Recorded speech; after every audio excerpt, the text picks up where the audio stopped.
Hi friends, இன்னைக்கு பார்த்தீங்கன்னா அனந்தன் காடு அப்படின்னு ஆரியன் நடித்த ஒரு படத்துக்கு ரிவ்யூக்கு வந்திருக்கோம். இந்த படம் பார்த்தீங்கன்னா தமிழர்கள், இலங்கை தமிழர்கள் மற்றும் கேரளா, தமிழ்நாடு இதை பேஸ் பண்ணி ஒரு ரியலிஸ்டிக்கான ஒரு ஸ்டோரி சொல்லியிருக்காங்க.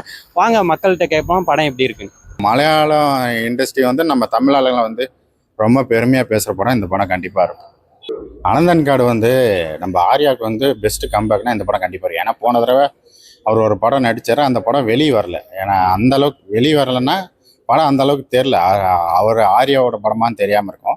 பட் ஆனால் இந்த படம் வந்து கண்டிப்பாக இருக்கு. நம்ம இன்னொரு இந்திரன் இந்திரன் வந்து இதில் வந்து கொஞ்சம் வில்லன் கேரக்டர் மாதிரி ஒன்று பண்ணியிருப்பார்.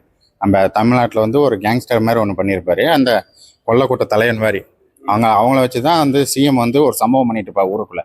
அவங்கள சிஎம் எழுத்து யார் யாரெல்லாம் வந்து பேசிட்டு இருக்காங்களோ அவங்கள வந்து போட்டு தள்ளுற வேலையை தான் அந்த கேங்கே பண்ணிகிட்டு இருக்கும். அந்த கேங்கு வந்து ஒரு சட்டன் ஸ்டேஜுக்கு மேலே வந்து சிஎம்ஏ மாட்டுற மாதிரி வரும். சிஎம்ஐ மாட்டிடக்கூடாதுன்னு சொல்லிட்டு அந்த கேங்கை போட்டு தள்ளிடுறாங்களா இல்லையா, அதுதான் அடுத்த ஒரு கதை. கிளைமேக்ஸில் வந்து பீக் லெவலில் கொண்டு போய் நிறுத்திருப்பாங்க. நம்ம சுனில்லாம் வந்து நம்ம தமிழில் தான் நான் வந்து கன்றாவே யூஸ் பண்ணிட்டு வரோம். பட் மலையாளம், தெலுங்கு இதெல்லாம் வந்து சுனிலை வந்து வில்லனாக கரெக்டாக யூஸ் பண்ணுறாங்க. அது வந்து அவங்கவுங்களுக்கு பெருசாக இருக்குது. நம்ம ஆளுங்க வந்து தான் அந்த சுனில்னு ஒரு நல்ல நடிகனை வந்து நம்மளால் யூஸ் பண்ண முடியல. அது ஒரு மாதிரி நம்ம இதில் தான் கொண்டு வந்திருக்கேன். அப்புறமேட்டு இந்த இலங்கை பிரச்சனையெல்லாம் வந்து பேசியிருக்காங்க. கேரளாவில் ஒரு சம்பவம் நடக்கும். கேரளாவில் தான் அந்த திருவனந்தபுரம் அந்த இடத்துல நடக்கிற சம்பவம் தான் இது. ரியல் ஸ்டோரி மாதிரி தான் இருக்குது பேசுகிறாரு. ஸ்ரீலங்காவில் வந்து அங்கே தான் ஆரியாவை இன்ட்ரோ பண்ணிவிடுவாங்க. ஆனால் அங்கே ஒரு இலங்கை அந்த 40 பேர் கொண்டாங்கல்ல, அந்த சம்பவத்தெல்லாம் வச்சு ஒரு கதையாக பண்ணி வச்சுருக்காங்க. அங்கே வந்து பிரபாகரன் வந்து காப்பாற்றுற மாதிரி காட்டிருக்காங்க. அதெல்லாம் வந்து பிரபாகரனை காட்டல. பட் ஆனால் அந்த தோரணை, அந்த ட்ரெஸ்லாம் பார்க்கும்போது பிரபாகரன் மாதிரி தான் இருக்கும். நம்ம தமிழாளுங்க வந்து அந்த தமிழ்நாட்டிலே வந்து இன துரோகம் பண்ணிகிட்டு இருப்பாங்க. அதை வந்து அதுக்கப்புறம் ஸ்ரீலங்காவிலேருந்து வந்து தமிழ்நாட்டில் வந்து அவர் அந்த சிஎம் அழிச்சாரா இல்லையா, அதுதான் கதை. ஒரு மாதிரி ரெண்டையுமே பேலன்ஸ் பண்ணி ஒரு 2-3 இடத்துல வந்து ஒரு கதையை பில்ட் பண்ணி மலையாள இண்டஸ்ட்ரி மட்டும்தான் இந்த மாதிரி கதைகள் பண்ண முடியும். ஏன்னா ரன் பேபி வந்து அவர் ஒரு மாதிரி க்ரைமாக பண்ணியிருப்பார். பட் இந்த படம் வந்து கொஞ்சம் என்டையர்லி டிஃப்ரெண்ட்டாக இருக்குது. இது ஃபுல்லாக அரசியல் சாட்டியார் படம் தான். நம்ம அரசியலில் என்னென்ன ஊழல் நடக்குது, அரசியல்வாதிங்க என்னென்ன பண்ணுறாங்க, மக்களை வந்து பாதிக்கிறாங்களா இல்லை வந்து அதில் வந்து ஹாப்பியாக இருக்காங்களா, அதுதான் கதை.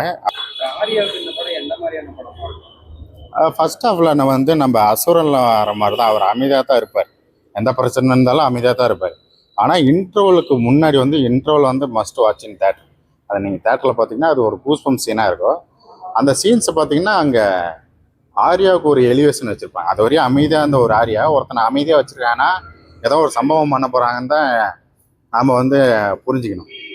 அந்த மாதிரி புரிய வைக்கும் போது இன்ட்ரோவில் வந்து ஒரு மாடலாக அவுத்து விட்டு அதை பட்டாசு வெடிக்க வச்சு மாட்டு கூடலாம் மல்லு கட்டி ஒருத்தர் வந்து போட்டு தள்ளுவாங்க. ஒரு பஞ்சாயத்து தலைவர் அது யாரோ ஒருத்தர் போட்டு தருவாங்க. அந்த சீன்ஸ்லாம் வந்து பீக் லெவலில் இருக்கும். அது அந்த சினிமாட்டோகிராஃபிலாம் எப்படி பண்ணாங்கன்னு தெரியல. பட் அந்த சினிமாட்டோகிராஃபிலாம் ரொம்ப ரொம்ப சூப்பராக பண்ணியிருக்காங்க. அந்த இடத்துல வந்து தான் அந்த இந்திரனுக்கெல்லாம் தெரியும் இவர் பெரிய சம்பவக்காரர் போல இருக்குது அப்படின்னு சொல்லிட்டு அந்த இடத்துல தான் தெரியும். அது வரையுமே அவர் பார்த்திபனாக வாழ்ந்துட்டு இருப்பார். அதுக்கப்புறமேட்டு அவருக்குன்னு வரும்போது லியாதாஸாக மாறிடுவார். அந்த மாதிரி தான் கதை.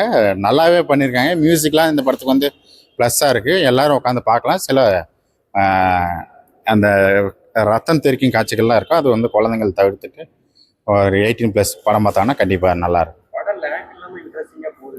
ஃபர்ஸ்ட் ஹாஃபில் வந்து கொஞ்சம் லேக் இருக்கும். ஏன்னா சுனில் எல்லாம் இன்ட்ரோ பண்ணுறதுக்கே அவங்களெல்லாம் இன்ட்ரோ பண்ணி அவங்கவுங்களுக்கு எலிவேஷன் சீன் வைக்கிறதுக்கே டைம் சரியாக இருக்குது. பட் செகண்ட் ஹாஃபுக்கு மேலே ஒரு மாதிரி கலன்னு கொண்டு போய் பீக்கில் கொண்டு போய் நிறுத்துறாங்க. அதுக்கப்புறமேட்டு அடுத்த பாட்டுக்கு லீடு விடுற மாதிரி ஒன்று பண்ணி வச்சுருக்காங்க. நம்ம நிறைய மலையாள ஆக்ட்ரஸ் தான் இந்த படம் ஃபுல்லாக பார்ப்பீங்க. நம்ம ஆர்யா மட்டும்தான் தமிழ் ஆக்டர், மற்ற எல்லாம் மலையாள ஆக்டராக தான் இருக்காங்க. இன்டர்வியூவில் கூட இது டேரக்ட் தமிழ் படம் தான் சொன்னார். பட் ஆனால் அது ஃபுல்லாகவே மலையாள படம் மாதிரி தான் இருக்குது. நமக்கு ஒர்க் அவுட் ஆகுது. அவருக்கு நல்லா ஆகுது. நமக்கு ஆர்யாவுக்கு வந்து அந்த ஃபிட்னஸுக்கும் அந்த கேரக்டருக்கும் தகுந்த மாதிரி உட்கார வச்சுருக்காங்க. ஐ மீன் மோஸ்ட்லி அவங்க கட்டமோட்ட சட்டை தான் அதிகமாக, செக்குடு சட்டை தான் அதிகமாக போட்டிருப்பாங்க அந்த ஊருக்குள்ளே சுற்றிட்டு.